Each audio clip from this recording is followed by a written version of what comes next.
ദൈവനാമത്തിന് മഹത്വം ഉണ്ടാകട്ടെ. പ്രിയ സഹോദരങ്ങളെ, യേശു കർത്താവ് ഏറെ സ്നേഹിച്ച ഒരു കുടുംബമായിരുന്നു ലാസറിൻ്റെ ഭവനം. ലാസർ ദീനമായി കിടക്കുന്നു എന്നറിഞ്ഞിട്ടും അദ്ദേഹത്തിൻ്റെ മരണസമയത്ത് കർത്താവിന് അവിടെ എത്തിച്ചേരാൻ കഴിഞ്ഞില്ല. 4-ാമത്തെ ദിവസമാണ് കർത്താവ് ആ ഭവനത്തിലേക്ക് എത്തിച്ചേരുന്നത്. ആ സമയത്ത് കർത്താവ് കല്ലറയ്ക്ക് മുന്നിൽ നിന്നുകൊണ്ട് പറഞ്ഞു, കല്ല് ഉരുട്ടി മാറ്റാൻ. ആ സമയം മാർത്ത പറയുക, യേശുവെ, ലാസർ മരിച്ചു, 4 ദിവസമായി, ഇപ്പോൾ തന്നെ ആ ജഡം അഴുകിക്കാണും, നാറ്റം വെച്ചിട്ടുണ്ടാവും.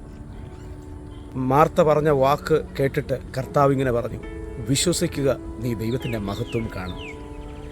പിന്നീട് നമുക്കറിയാം, ജീവച്ഛവമായിരുന്ന ലാസറിനെ ജീവൻ നൽകി ഉയർപ്പിച്ചുകൊണ്ട് വലിയൊരു അത്ഭുതം കർത്താവ് ചെയ്തു.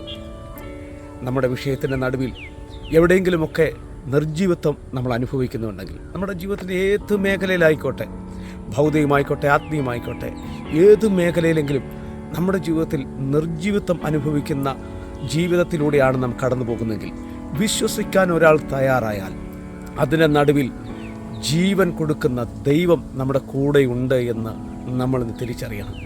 ഏത് മരിച്ച അവസ്ഥയും ജീവിപ്പിക്കാൻ കഴിയുന്ന ഒരു ദൈവം നമ്മുടെ കൂടെയുണ്ട്. എല്ലാം അവസാനിച്ചു എന്ന് തോന്നുന്നിടത്ത് നിങ്ങൾക്ക് വിശ്വസിക്കാൻ കഴിഞ്ഞാൽ അവസാനിച്ച ആ വിഷയത്തെ ആരംഭിക്കുന്നൊരു നല്ല കർത്താവ് നമ്മുടെ കൂടെയുണ്ട്. അസ്ഥിയെ ജീവിപ്പിക്കാൻ കഴിയുന്ന ദൈവത്തിന് സകലതും സാധ്യമാകും. അവൻ ജീവൻ നൽകും. നിങ്ങളുടെ അകത്തും പുറത്തുമുള്ള ഏത് മുറിവിനെയും ഉണക്കുവാൻ കർത്താവിന് കഴിയും. കാരണം അവൻ ഒറ്റ ദിവസം കൊണ്ട് അസ്ഥിയെ ഉണക്കിയ ദൈവമാണ്. അതുകൊണ്ട് ഒരു കാര്യം നിങ്ങൾ വ്യക്തമായി കേൾക്കുക, വിശ്വസിക്കുന്ന ഒരാൾക്ക് സകലതിനെയും സാധ്യമാക്കുവാൻ കഴിയും. കാരണം വിശ്വാസത്തിൻ്റെ അകത്ത് പ്രവർത്തിക്കുന്ന ഒരു ദൈവമുണ്ട്.